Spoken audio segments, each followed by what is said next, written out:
Hello friends, नमस्कार। आज हम अपने देश के राष्ट्रपिता कहे जाने वाले महात्मा गांधी जी के बारे में इस वीडियो के माध्यम से आपको बताना चाहते हैं। महात्मा गांधी, जिनका पूरा नाम मोहनदास करमचंद गांधी था, उनका जन्म 2 अक्टूबर 1869 को गुजरात के पोरबंदर में हुआ था। इनके पिता का नाम करमचंद गांधी था, जो ब्रिटिश राज के समय काठियावाड़ की एक छोटी सी रियासत के दीवान थे।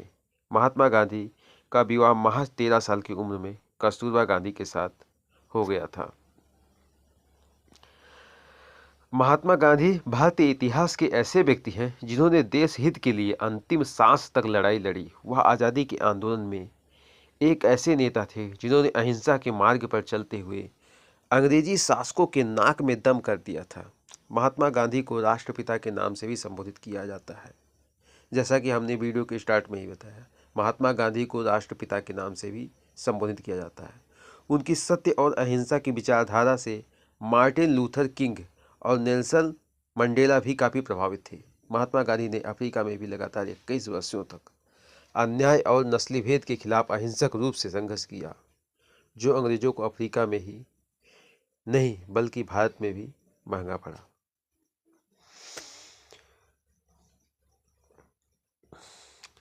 इनके पिता करमचंद गांधी, जो ब्रिटिश राज के समय काठियावाड़ की एक छोटी सी रियासत के दीवान थे। महात्मा गांधी का विवाह 13 साल की उम्र में कस्तूरबा गांधी के साथ हो गया था। विवाह के 2 साल बाद गांधी जी के पिता का निधन हो गया और पिता की मृत्यु के ठीक 1 साल बाद उनकी पहली संतान हुई, लेकिन दुर्भाग्यवश जन्म के कुछ समय बाद ही उसकी मृत्यु हो गई। हालांकि इन कठिन परिस्थितियों में भी गांधी जी ने हार नहीं मानी और 1887 में अहमदाबाद से हाई स्कूल की डिग्री प्राप्त की तथा कॉलेज की पढ़ाई पूरी करने के बाद साल 1888 में उन्होंने लंदन जाकर वकालत की पढ़ाई करने का निश्चय किया। 1891 में वकालत की पढ़ाई पूरी करने के बाद गांधी जी भारत वापस लौटे, लेकिन नौकरी के सिलसिले में उन्हें वापस दक्षिण अफ्रीका जाना पड़ा। 23 साल की उम्र में वह दक्षिण अफ्रीका पहुंचे थे और 1 सप्ताह बाद डरबन से प्रिटोरिया की यात्रा करते समय उन्हें धक्के मारकर वह पीटकर ट्रेन से फेंक दिया गया, जबकि उनके पास फर्स्ट क्लास का टिकट था। यह नस्लीय भेद का कारण था। किसी भी या भारतीय या अश्वेत का प्रथम श्रेणी में यात्रा करना प्रतिबंधित था। इस घटना ने गांधी जी को बुरी तरह आहत किया, जो अंग्रेजों को अफ्रीका नहीं भारत में भी महंगा पड़ा। स्वतंत्रता संग्राम में गांधी जी का योगदान तो अभूतपूर्व है। 1915 में गांधी जी के दक्षिण अफ्रीका से भारत लौटे थे और अपने गुरु गोपाल कृष्ण गोखले के साथ इंडियन नेशनल कांग्रेस में शामिल हुए। इस दौरान भारतीय गुलामी की जंजीरों से जकड़ा हुआ था और किसी ऐसे व्यक्ति की आवश्यकता थी जो स्वतंत्रता आंदोलन को एक नई दिशा दे सके। गोपाल कृष्ण गोखले ने उन्हें देश की नब्ज को समझने का सुझाव दिया। गांधी जी ने देश के हालात को समझने के लिए भारत भ्रमण की योजना बनाई, जिससे देश की नब्ज को जान सके और लोगों से जुड़ सके।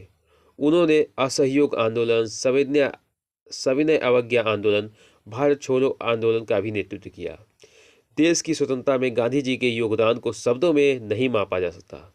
उन्होंने अन्य स्वतंत्रता सेनानियों के साथ मिलकर अंग्रेजों को भारत छोड़ने से मजबूर कर दिया था। गांधी जी सत्य और अहिंसा के रास्ते पर चलते हुए उन्होंने भारत को अंग्रेजों से स्वतंत्रता दिलाई। उनका यह काम पूरी दुनिया के लिए मिसाल बन गया। वो हमेशा कहते थे, बुरा मत देखो, बुरा मत सुनो, बुरा मत कहो, और उनका यह मानना था कि सच्चाई कभी नहीं हारती। इस महान इंसान को भारत ने राष्ट्रपिता घोषित कर दिया। उनका पूरा नाम मोहनदास करमचंद गांधी था। आप उन्हें बापू कहो या महात्मा, दुनिया उन्हें इसी नाम से जानती है। गांधी जी अब तक भारतीय राजनीति के सबसे पावरफुल लीडर थे। उन्हें भारत में राष्ट्रपिता का दर्जा प्राप्त है। ये नाम सबसे पहले सुभाष चंद्र बोस ने, जी हाँ, ये नाम गांधी जी को सबसे पहले सुभाष चंद्र बोस ने 1944 में रंगून रेडियो से जारी की प्रसारण में कहकर संबोधित किया था। गांधी जी सत्य और अहिंसा के पुजारी थे।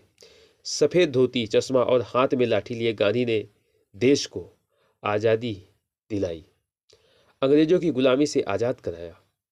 महात्मा गांधी समुच्च मानव जाति के लिए मिसाल हैं। उनके बताए सिद्धांत को मानने वाला इंसान कभी भी अपने रास्ते से भटक नहीं सकता। तो दोस्तों, ये थी हमारे देश के राष्ट्रपिता महात्मा गांधी जी के बारे में